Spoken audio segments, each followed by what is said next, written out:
Shelley Shailen Manickam मौक्तिकम न गजे गजे साधवो नहीं सर्वत्र चंदनम न बने बने।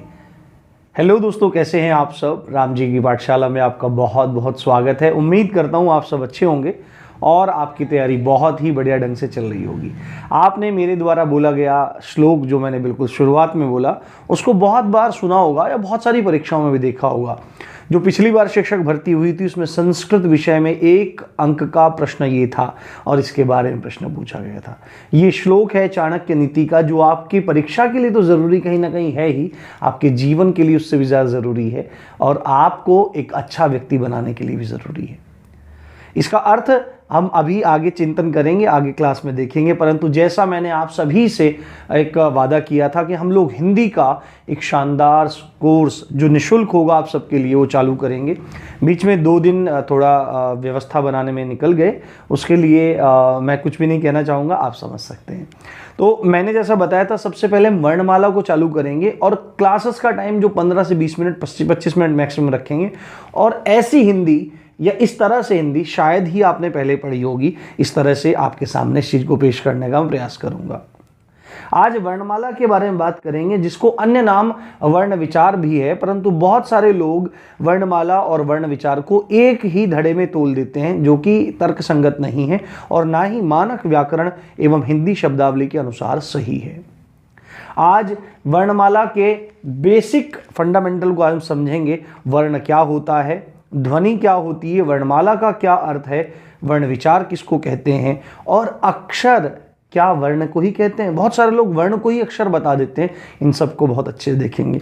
ये कक्षाएं जो हैं वो आपके लिए बहुत उपयोगी हैं, चाहे आप किसी भी परीक्षा की तैयारी कर रहे हैं, जिससे मुख्यतः आगामी जो शिक्षक भर्ती है, आगामी जो पुलिस कांस्टेबल की परीक्षा है, रेडियो ऑपरेटर है, वीडियो का एग्ज़ाम होना है और आपकी यूपीएसआई की परीक्षा है, उनके हिसाब से ही मैं इसमें कंटेंट देने का प्रयास करूंगा। नहीं तो भरमार है, चीज़ें बहुत अच्छे से हो सकती हैं। आप धैर्य से इन कक्षाओं को लीजिए और सुनिए। तो एक बार पहले चर्चा कर लेते हैं। शैले शैले न माणिक्यम। शैल किसको कहते हैं, यहां से आपकी वोकैबुलरी भी तैयार होगी। शैल, शैल पर्वत का एक पर्यायवाची है। शैले शैले न माणिक्यम यानी कि जो रत्न होते हैं, जो माणिक्य एक रत्न होता है, रत्न की संज्ञा यहाँ पर है, वो हर जगह पर्वतों में नहीं मिलते। मौक्तिकम न गजे गजे। मौक्तिक कहते हैं मोती को। माना जाता है कि हाथी के मस्तक में मोती होता है, तो हर हाथी के मस्तक में मोती नहीं होता। इसी प्रकार साधवो नहीं सर्वत्र, सर्वत्र यानी कि जो साधु पुरुष होते हैं, सज्जन पुरुष होते हैं, वो सर्वत्र नहीं मिलते। चंदनम न बने बने। और जो चंदन के वृक्ष हैं वो हर जगह नहीं मिलते हैं। कहाँ मिलते हैं ये आप भूगोल की दृष्टि से कमेंट करके जरूर बता सकते हैं। तो सबसे पहले वर्णमाला को हम देखना शुरू करते हैं। हमारा टॉपिक है वर्णमाला, वर्ण विचार। इनकी पर्टिकुलर वो मैं जो आपका प्लेलिस्ट है वो एग्जाम वाइज आपकी बना दूंगा, आप प्लेलिस्ट सेक्शन में जाकर देख सकते हैं। अब देखना शुरू करते हैं। सबसे पहले देखो, वर्ण विचार को पढ़ाने से पहले आपको व्याकरणाचार्यों के बारे में जान लेना जरूरी है। आपको उन आचार्यों के बारे में जान लेना जरूरी है, उन आचार्यों के मत जान लेने जरूरी हैं जो हिंदी की व्याकरण, मानक व्याकरण के आधार हैं। सबसे पहले वर्ण विचार को चालू करने से पहले आचार्यों का जो मत है उसको देख लेते हैं। यद्यपि हिंदी व्याकरण अपने आप में बहुत बड़ी है और व्याकरण के जो विद्वान होते हैं, व्याकरण को जो जानने वाले होते हैं, उनको वैयाकरण कहते हैं। ये आपको ध्यान रखना, वैया ऐ की मात्रा, वैयाकरण उनको कहा जाता है। तो आचार्यों ने जो मूल व्याकरण का माना है उसको 4 भागों में विभक्त किया है। आचार्यों ने 4 भेदों में व्याकरण को माना है। पहला है आपका वर्ण विचार, दूसरा है आपका शब्द विचार, तीसरा है आपका वाक्य विचार और चौथा है आपका छंद विचार। यदि आप इनको देखोगे बढ़ते क्रम में तो इनका क्रम आपको स्वतः प्रतीत हो जाएगा। वर्ण विचार, वर्ण वर्ण वर्ण से मिलकर क्या बनते हैं, शब्द बनते हैं, शब्द शब्द से मिलकर वाक्य बनते हैं और वाक्यों में फिर सुंदरता लाने के लिए छंद इत्यादि का प्रयोग किया जाता है। ये मूलभूत अवधारणा आचार्यों ने की है। व्याकरण के संबंध में 4 भेद माने हैं, वर्ण विचार, शब्द विचार, वाक्य विचार और छंद विचार। मैं एक बार आपको स्क्रीनशॉट का मौका दे देता हूं। यद्यपि ये कोर्सेस फ्री रहेंगे पर आपके लिए बहुत जल्द एक गुड न्यूज़ आएगी और गुड न्यूज़ आने के साथ आपको बहुत बढ़िया पीडीएफ मिलेगी, क्योंकि देखो पीडीएफ देने का ये भी कारण है कि आपको बहुत अच्छे से आप चीज़ों को पढ़ पाएं और राम जी की पाठशाला को भी कहीं ना कहीं अर्थ लाभ हो जाए, क्योंकि बहुत सारी व्यवस्थाएं करना आवश्यक होता है। तो अभी आप इसका स्क्रीनशॉट ले लीजिए और अपने नोट्स भी आप बनाते रहिए। पीडीएफ भी आपको बहुत जानदार तरीके से जल्दी ही प्रोवाइड कराई जाएगी, उसका बारे में जानकारी मैं आपको दूंगा। आप स्क्रीनशॉट इसका एक बार ले लीजिए। आपने स्क्रीनशॉट इसका ले लिया होगा। अब बात करते हैं देखो वर्ण विचार की, ठीक है। अब देखो यहां पर क्या है, शब्द विचार है, वाक्य विचार है, छंद विचार है। इनके बारे में आगे आगे जिस प्रकार चलते जाएंगे तो हम पढ़ते जाएंगे। यहां पर क्या लिखा हुआ है, वर्ण विचार। इसमें दो शब्दों का प्रयोग किया गया है वर्ण विचार में भी, एक है वर्ण और दूसरा है विचार, ठीक है। विचार क्या होता है, विचार कोई थॉट के बारे में बात होती है। थॉट का मतलब क्या है, यहां पर किसी चीज का सोचना, किसी चीज के बारे में सोचना, ठीक है। वो विचार कैसे भी हो सकते हैं, परंतु यहां पर जब विचारों की बात हो रही है तो विचार का अर्थ यहां पर निकलता है आपका एक अनुसंधान की सेंस में, एक विश्लेषण की सेंस में, कि हम वर्णों का हर प्रकार से अनुसंधान करें, वर्णों के संबंध में हम लोग विचार करें। और उस वर्ण विचार में होता क्या है, यहां पर आप देखिए वर्ण विचार क्या है, वर्णों से संबंधित विचार, ठीक है। वर्णों संबंधित विचार का मतलब क्या है, अब यहां देखेंगे वर्णों संबंधित जब विचार किए जाते हैं, उनका अनुसंधान किया जाता है, तो वर्णों के भेदों के बारे में चर्चा की जाती है। वर्णों का भेद मतलब वर्ण कितने प्रकार के होते हैं। मुख्यतः वर्ण दो प्रकार के माने गए हैं, एक स्वर है और एक व्यंजन है, ठीक है। उसके बाद स्वरों में भी बहुत भेद माना गया है कि भाई ये स्वर कैसे हैं, ये लघु स्वर हैं, ये ह्रस्व स्वर हैं, है ना, लघु स्वर ह्रस्व स्वर है, ये दीर्घ स्वर है, ये इस प्रकार का प्लुत स्वर है। उसके बाद व्यंजन में भी विभाग माना गया है कि भाई ये स्पर्श व्यंजन है, ये इसके बाद अंतस्थ व्यंजन है, उसके बाद ये ऊष्म व्यंजन है, उसके बाद ये आपके अलग अलग प्रकार के मतलब व्यंजन है ना। स्पर्श हुआ, अंतस्थ हुआ, आपका ऊष्म हुआ, और इस तरह से आगे अब संयुक्त व्यंजन है। इस तरह से आपके पूरे के पूरे विभाग माने जाते हैं। कौन सा जो व्यंजन है वो अयोग वहां है, कौन से अनुस्वार हैं, कौन से अनुनासिक हैं, कौन आपका पंचमाक्षर है, कौन आपके लघु प्राण है, अल्प प्राण है, कौन आपके महाप्राण है। तो उनके भेद, उन सब के भेद के बारे में वर्णों के बात जानी जाती है। दूसरी बात है उनके आकार के बारे में चिंतन किया जाता है। आकार, उनका आकार क्या है, कि भाई डंडे के साथ लग रहे हैं या बिना डंडे के बन रहे हैं, एक डंडे के साथ बन रहे हैं या गोलाई के साथ बन रहे हैं। तो ये भी सूक्ष्म विचार वर्ण विचार में किया जाता है। तीसरी बात है उनका उच्चारण क्या है, किस प्रकार से उनका उच्चारण किया जाता है और उनके उच्चारण स्थान क्या है, इसका भी विचार आपके वर्ण विचार में किया जाता है। और भी ज्यादा जरूरी जो वर्ण विचार को शब्द विचार से जोड़ता है कि इन वर्णों के मेल से शब्दों की उत्पत्ति किस प्रकार से हो सकती है, किस प्रकार होगी आगे चल करके, इन सब का विचार या इन सब का अनुसंधान या इन सब का विश्लेषण करना एक तर्कपूर्ण ढंग से, ये पूरा का पूरा विषय कहा जाता है वर्ण विचार। ये पूरा का पूरा विषय क्या कहा जाता है, आपका वर्ण विचार कहा जाता है। बात आपकी समझ में आ गई होगी। देखो आपको बहुत सारी चीजें मुश्किल लग रही होंगी, भारी लगती होंगी, परंतु मैंने एक बात लिख रखी है सामने जो आपको मोटिवेट करने के लिए बहुत जरूरी है। वो ये है कि जिंदगी की कोई भी कठिनाई आपके साहस से बड़ी नहीं हो सकती है। हम लोगों को लगता है डर, मुझे भी लगता है, आपको भी लगता होगा, सबको लगता है डर, परंतु बड़ा क्या होता है, बड़ा होता है साहस। यदि व्यक्ति साहस करे तो कुछ भी कर सकता है। अभेद्य पर्वतों को भेद दिया गया, जिन जगहों को जो अगम्य है वहां पर चीजें चली गई, वहां पर लोग चले गए, तो साहस बड़ा है। अगर आपको किसी चीज में डर लगता है तो वहां पर साहस दिखाइए, एक दिन डर या वह कठिनाई आपके सामने बौनी होगी और आप उस पर जीत दर्ज करेंगे।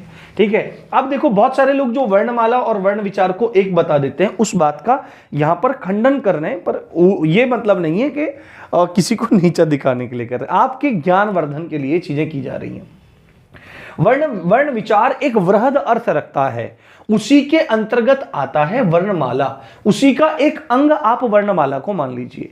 यहां पर क्या किया जाता है, वर्णों के भेद भी पढ़े जा रहे हैं, आकार भी पढ़े जा रहे हैं, उच्चारण भी देखा जा रहा है और वर्णों के मेल से शब्दों की उत्पत्ति। जबकि वर्णमाला में केवल और केवल हम ये देख लेते हैं कि ये स्वर है, ये व्यंजन है, बात खत्म हुई। वर्णमाला ये मुख्य मोटा मोटा, अब इनमें कहीं ना कहीं सारूप्य दिखाई पड़ता है, इसलिए क्या लोग बोल देते हैं कि वर्ण विचार ही वर्णमाला है। परंतु वर्णमाला वर्णमाला, वर्ण और माला दो शब्दों से मिलकर बना है, वर्ण और माला। अभी वर्ण के बारे में भी चर्चा करेंगे, वर्ण क्या है, परंतु पहले इन दोनों शब्दों के शाब्दिक अर्थ एवं इनका जो पर्याय है वो आपको समझा लेना जरूरी है। वर्णमाला, देखो क्या है वर्ण और माला। माला क्या होती है, आपने देखा होगा, माला देखी होगी, माला में मन के होते हैं, रुद्राक्ष की देखी होगी, स्फटिक की देखी होगी, तुलसी की देखी होगी, या और किसी चीज की देखी होगी, मूंगे की माला देखी होगी, हकीक की देखी होगी। तो उसमें क्या रहता है, सब चीज एक साथ जुड़ी हुई है, एक साथ सारे मन के पिरे हुए हैं, तो उसको कहा जा रहा है माला, वर्णमाला, वर्णों की माला। ठीक है, बात समझ में आई आपको। वर्णों की माला में कौन सा समास है ये कमेंट करके आपको बताना है, वर्णमाला में कौन सा समास है ये आपको बताना है। वर्णमाला को अगर देखा जाए तो वर्णों का एक क्रमबद्ध समूह क्या कहलाता है, वर्णमाला। माला जो होती है वो एक समूह ही तो होता है, माला क्या है, मनकों का एक समूह है। ठीक है, और वर्णमाला क्या है, वर्णमाला वर्णों का एक समूह है, परंतु कैसा, इस शब्द पर गौर करना जरूरी है। कैसा, एक क्रमबद्ध समूह है, बेतरतीब तरीके से नहीं, एक क्रमबद्ध, एक क्रम से चीजें लगी आ रही हैं। पहले स्वर आएंगे, उसके बाद स्वरों पर आश्रित, स्वरों की सहायता से बोले जाने वाले व्यंजन आएंगे, उसके बाद फिर संयुक्त व्यंजन आएंगे जो व्यंजनों से मिलकर बने। एक क्रम से चीजें चली आ रही हैं, बेतरतीब तरीके से नहीं। क्रमबद्ध समूह क्या कहलाता है, आपका वर्णमाला कहलाता है। हमने वर्ण विचार को समझ लिया, हमने वर्णमाला को समझ लिया। अब बात करते हैं इस मूलभूत शब्द की जिसको वर्ण कहा जा रहा है, वर्ण। यद्यपि वर्ण को अगर आप देखें तो वर्ण एक अनेकार्थी शब्द प्रतीत होता है या है, जिसके मुख्यतः मोटा मोटा तीन अर्थ निकलते हैं। पहला, वर्ण का जो अर्थ निकलता है वो रंग से भी निकलता है, कलर से भी निकलता है। कौन सा वर्ण है, श्वेत वर्ण है, रक्त वर्ण है, पीत वर्ण है, कृष्ण वर्ण है। ठीक है, इसका मतलब क्या है, वर्ण का मतलब रंग से भी निकलता है। दूसरा जो अर्थ निकलता है वो चार वर्णों से भी निकलता है। कौन सा वर्ण है, क्षत्रिय है, ब्राह्मण है, क्षत्रिय है, वैश्य है, शूद्र है ना। ये चारों के चारों वर्ण जो वैदिक पद्धति में थे, उनसे संबंध भी इनका अर्थ निकलता है। और तीसरा जो सबसे महत्वपूर्ण, जो आज से संबंधित है, वो अर्थ निकलता है व्याकरणिक ध्वनि से। व्याकरणिक ध्वनि, व्याकरणिक ध्वनि, ध्वनि मतलब मुख से निकलने वाला एक कंपन, एक ध्वनि जो निकल रही है, उससे भी इसका अर्थ निकलता है। यानी कि हमारी वर्णमाला के नायकों से, जो हमारी वर्णमाला के मनके हैं, वो जो वर्ण व्याकरणिक ध्वनि है, उनसे इसका अर्थ निकलता है, वर्ण से। यदि वर्ण के बारे में परीक्षा के हिसाब से चीजें पूछी जाएं तो क्या हो सकता है, भाषा की सबसे छोटी इकाई है। कोई भी भाषा वर्णमाला पर टिकी होती है, और वर्णमाला का जो एक सबसे छोटा भाग है उसको वर्ण कहा जाता है। यानी भाषा की सबसे छोटी इकाई है, उससे छोटी इकाई कुछ भी नहीं हो सकती। जैसे कि आपने बोला अ बोल दिया, अब अ से छोटा हिंदी भाषा में या संस्कृत भाषा में क्या है, आप इससे छोटा कुछ बोल सकते हो क्या, आप खुद सोचो। ध्वनि का मतलब क्या है, साउंड, मुंह से निकलने वाला साउंड, मुख से निकलने वाला साउंड। मुख से निकलने वाली सबसे छोटी ध्वनि है। ठीक है, भाषा की सबसे छोटी ध्वनि है क्या, आपका वर्ण। ये बात है, आपको समझना है।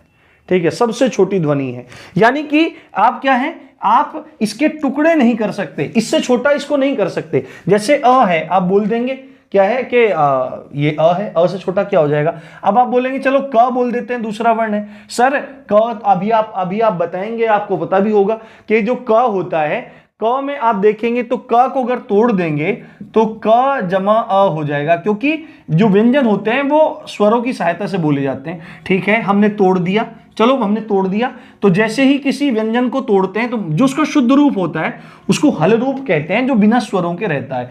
तो ये क हो जाएगा, या आप इसको ऐसे लिख दोगे। पर आप इसको क ही बोलेंगे ना, इसको बोलेंगे क, इससे छोटा कुछ बोल सकते हैं क्या, नहीं बोल सकते हैं, नहीं बोल सकते हैं। तो भाषा की सबसे छोटी इकाई क्या है, आपकी वर्ण है। दूसरी परिभाषा, मुख से निकलने वाली सबसे छोटी ध्वनि है। वही बात पूरी की पूरी यहीं पे क्लियर हो गई है कि सबसे छोटी ध्वनि है जिसके आप खंड नहीं कर सकते। अब अ के इससे ज्यादा खंड आप क्या करेंगे, आ जो है आ, इसके खंड क्या करेंगे आप, ई के क्या खंड करेंगे आप, इससे तो खंड मतलब टुकड़े, आप टुकड़े नहीं कर सकते हैं। सबसे छोटी ध्वनि है वर्ण आपकी। बात आपकी समझ में आ गई होगी। अभी आपको ये चीज ध्यान देना है, अभी परीक्षा में क्या हो सकता है आपके लिए, ये दोनों शब्द जो हैं वर्ण और ध्वनि, ये समानार्थी हैं, ये पर्यायवाची हैं, इसको ध्यान रखना आप। वर्णमाला में जहां पर वर्ण का प्रयोग करना है वहां पर ध्वनि का भी प्रयोग कर सकता है। मुख से निकलने वाली सबसे छोटी ध्वनि को क्या कहते हैं, तो वर्ण कह सकता है। मुख से निकलने वाले सबसे छोटे वर्ण को क्या कह सकते, मुख से निकलने वाला जो वर्ण है उसका अन्य नाम क्या हो सकता है, ध्वनि हो सकता है। इस तरह से तो वर्ण और ध्वनि जो है वो एक ही बात है। आपसे डायरेक्टली पूछेगा कि भाषा की सबसे छोटी इकाई क्या है, तो ध्वनि कह सकते हैं। वो ध्वनि भी लिख सकता है, वर्ण को गायब कर देगा। भाषा की सबसे छोटी इकाई क्या है, तो वर्ण या ध्वनि, दोनों एक ही बात है, इसमें कोई भी मूल अंतर देखने में नहीं आता है। ठीक है, ये बात आपको समझ में आ गई होगी। दूसरी बात आपको यहां पर देखनी है, बहुत सारे लोग क्या क्या कह देते हैं कि वर्ण और अक्षर एक ही होते हैं, परंतु ये बात बिल्कुल गलत है। वर्ण और अक्षर एक नहीं होते हैं, दोनों में बहुत बड़ा अंतर होता है, जो अभी मैं आपको समझाने वाला हूं। शायद ही पहले आपको किसी ने इस मूलभूत अंतर को बताया हो सकता हो, विद्वज्जन बहुत है, बता भी दिया होगा, परंतु ज्यादातर व्यक्ति इसको नहीं बताते हैं। वर्ण और ध्वनि एक है, परंतु वर्ण और अक्षर एक नहीं है, ये बात आपको ध्यान रखनी है। अब आप एक चीज नोटिस करेंगे कि वर्ण क्या है, वर्ण भाषा की सबसे छोटी इकाई है जिसके टुकड़े नहीं हो सकते, बिल्कुल सही बात है। और अक्षर का जब शाब्दिक अर्थ निकालते हैं, अ जमा क्षर, शर मतलब चरण होना, मतलब टुकड़े होना, अ मतलब नहीं, जिसके टुकड़े नहीं हो सकते, जिसका नाश नहीं हो सकता, जो अनाशवान है, जिसको तोड़ा नहीं जा सकता। आप कहेंगे सर बात तो बिल्कुल एक ही है ना, बात तो बिल्कुल एक ही है। हाँ, देखने में बात एक जैसी लगती है कि भाई वर्ण क्या है, जिसके खंड नहीं हो सकते, मुख की सबसे छोटी इकाई है, परंतु वो मायना अलग है, ये मायना अलग है। यहां पर अक्षर कह दिया गया है, यानी कि अनाशवान। अक्षर जो होता है उसको ब्रह्म भी कहा गया है। अगर आप फिलॉसफी की दृष्टि जाएंगे तो इसको ब्रह्म भी कहा गया है, परंतु यहां पर जिसके खंड नहीं हो सकते, ये एक ऊपर ऊपर की परिभाषा है एक तरह से। वर्ण क्या है, मुख की सबसे छोटी, भाषा की सबसे छोटी इकाई है, मुख से निकलने वाली सबसे छोटी ध्वनि है, इसके टुकड़े नहीं कर सकते, यानी कि आप उससे छोटा कुछ बोल नहीं सकते। परंतु जब अक्षर की सेंस में इसको बोला जाता है तो अनाशवान है, जिसको हम तोड़ नहीं सकते, जिसको हम टुकड़े में नहीं बांट सकते। तो सर आप कहना क्या चाह रहे हो, अक्षर है क्या? तो अक्षर के बारे में एक बात बताता हूं मैं आपको, ध्वनियों का संगठित इकाई है, ध्वनियों की संगठित इकाई है। देखो यहां पर वर्ण तो नहीं लिखा ना, क्या लिख दिया, ध्वनियों। वर्णों की संगठित इकाई भी बोल सकते हैं, परंतु विद्वज्जनों ने क्या लिखा, ध्वनियों की संगठित इकाई है। यानी कि अगर यहां पर क्या लिखा है, यहां पर लिखा है आपका, यहां पर लिखा है क्या आपका, राम लिखा है, राम लिखा है, तो ये एक वर्ण हुआ, ये एक वर्ण हुआ, ये एक वर्ण हुआ। परंतु इसमें अगर आप अक्षर को देखेंगे तो इसमें अक्षर यहां पर दो हैं, रा और म। ठीक है, अभी समझाऊंगा कैसे हैं। तो अगर आप रा को देखेंगे तो यहां पर दो ध्वनियां हैं, र की ध्वनि है और आ की ध्वनि है। तो ध्वनियों की संगठित इकाई है, ये एक इसकी मौलिक परिभाषा है। परंतु आपको और सरल अर्थों में इसको लेना है तो अक्षर क्या है, शब्दांश होता है। अक्षर क्या होता है, शब्दांश होता है, शब्द का अंश होता है। जैसे मैं इसको हटा देता हूं, एक बार हाथ से हटा देता हूं जैसे आप यहां समझो, जैसे शब्द लिखा हुआ है आपका लिखा हुआ है अलंकार, क्या लिखा हुआ है, अलंकार, है ना, अलंकार लिखा हुआ है। ठीक है, तो ये पूरा, अभी देखो यहां पर क्या है कि यहां पर आपके वर्ण हो गए कुछ। ठीक है, वर्ण के बाद वर्णों से मिलकर क्या बनता है, आपका शब्द बनता है। वर्णों से मिलकर, वर्ण मिलकर क्या बनाते हैं, आपके शब्द बनाते हैं। परंतु इनके बीच में भी जो स्थान है, इनके बीच में भी जो वस्तु आ रही है, या इनके बीच में भी जो एक इकाई आ रही है, उसका नाम है शब्दांश। यानी कि वर्ण से तो बड़ा है परंतु शब्द से छोटा है, वो क्या है, आपका शब्दांश है। और शब्दांश किसको कहते हैं, जिनका उच्चारण एक झटके में हो जाए, जिनका उच्चारण एक झटके में हो जाए उसको अक्षर कहा जाता है, उसको शब्दांश कहा जाता है। शब्द के अंश हुए जैसे यहां पर आप देखो, अगर आप ये शब्द लिखा हुआ है, छोटी लिखा हुआ है यहां पर क्षमा चाहता हूं, जैसे लिखा हुआ है छोटी, है ना, क्या लिखा हुआ है, छोटी लिखा हुआ है। तो अगर आप इसको बोलेंगे, इसको एक झटके में उच्चारण करना चाहिए तो बोल देंगे छोटी। ठीक है, परंतु अगर आप इसको बोलना चाहेंगे तो आप क्या बोलेंगे, छोटी। क्या, जो एक साथ निकलेगा। तो आप एक बात देखो, इनमें अगर आप करके देखोगे तो कैसे निकलेगा, आप ऐसी थोड़ी बोलोगे छोट ई। देखो यदि आप तोड़ भी रहे हो तो उच्चारण नहीं बदलना चाहिए। अक्षर तब माना जाएगा जब आप तोड़ भी रहे हो। मूलभूत जो इसकी अवधारणा है, अक्षर का मतलब क्या है, अनाश्वान है जिसको तोड़ नहीं सकते, परंतु यदि आप तोड़ेंगे भी तो उच्चारण सेम ही रहेगा, उच्चारण नहीं बदलेगा। अगर उच्चारण बदल गया तो आपने गड़बड़ कर दी है। जैसे यहां पर आप देखो, जैसे हमने बोला यहां पर छोटी, जैसे हमने क्या बोला यहां पर छोटी, तो अभी हम कैसे बोलेंगे, छोटी। एक झटके में क्या निकला, छो, दूसरे झटके में क्या लिखना, टी। जैसे एक झटके में क्या लिखना, रा, दूसरे झटके में क्या निकला, म। तीसरा में नहीं में एक झटके में क्या निकला, न, दूसरे में निकला ही। तो ये जो छो है ये इसका शब्दांश है, टी जो है वो इसका शब्दांश है, ये अक्षर हुए। जैसे रा है, रा और म, तो रा और म, आप चाहे तो राम बोल दो या रा और म बोल दो तो राम ही बनेगा। आप छोटी बोल दो या छो और टी बोल दो तो निकलेगा। आप न और आप ही बोल दोगे तो भी नहीं, उच्चारण एक ही रहेगा, अर्थ वही निकलेगा उसका। बात समझ में आपको आ गई होगी, बात चीज क्लियर हो गई होगी। यानी कि अक्षर क्या है, आपका शब्दांश है जो उच्चारण में एक झटके में निकलता है, जिनका उच्चारण एक झटके में होता है। अब आप बोलोगे, आप एक बात बोल सकते हो इसमें, सर इसको और भी तो छोटा कर सकते हैं हम और भी तो छोटा कर सकते हैं, हम और भी तो झटके में बोल सकते हैं, 6 ओ टी ई। क्या बोल सकते हैं, 6 ओ ट ई। अब आपने बिल्कुल मान लिया कि चलो आपने तोड़ दिया इसको, और तोड़ दिया और झटके में बोल दिया कि सर 6 ओ ट ई। तो अब आप देखो क्या वो छोटी रह गया, जो उच्चारण पहले आ रहा था छोटी, वो 6 ओ ट ई के बाद आ रहा है। जो पहले रा और म में आ रहा था वो र आ म में आ रहा है। क्या, र आ म, राम तो नहीं बन रहा ना, र आ म। जो पहले न ही में बन रहा था, अगर आप उसको बोलेंगे न ह ई तो नहीं बन रहा है ना। बात समझ में आ रही है। तो जिनको एक झटके में बोला जाता है, पहली बात तो अक्षर क्या है, शब्दांश है, ध्वनियों की संगठित इकाई है, शब्द और वर्ण के बीच में एक सेतु है, यह बात आप समझ सकते हैं। मौलिक अर्थ निकलता है, अनाश्वान है जिनको हम तोड़ नहीं सकते।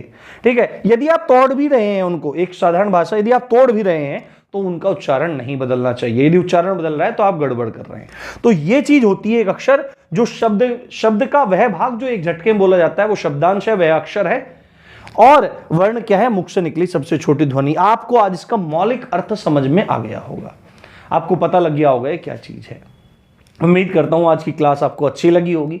इसी तरह हम डेली क्लास डालेंगे, संडे में नहीं डालेंगे। ऐसे ही 15-15, 20-20 मिनट की करके पूरा कोर्स आपको कराएंगे। बुक्स पे ज़्यादा रिलाइज कीजिए, बाकी चीज़ों से थोड़ा बचने का प्रयास कीजिए। यूट्यूब पर घंटे घंटे की प्रैक्टिस से आप बचिए। साथ में जैसे ही कोर्स कंप्लीट होगा, जैसे ही मतलब चैप्टर कंप्लीट होगा, जैसे वर्णमाला कंप्लीट होगा, तो मैं आपको डिजिटल स्क्रीन के माध्यम से आपके प्रश्न करवाऊंगा जो आपके एग्जाम में आएंगे। तो हम बिल्कुल मजबूत करके टॉपिक को आगे बढ़ेंगे और आपकी तैयारी को बेहतर बनाएंगे। तो इसी अच्छी बात के साथ आप देख रहे थे राम जी पाठशाला। मैं हूं राम भारद्वाज। जय हिंद, जय भारत।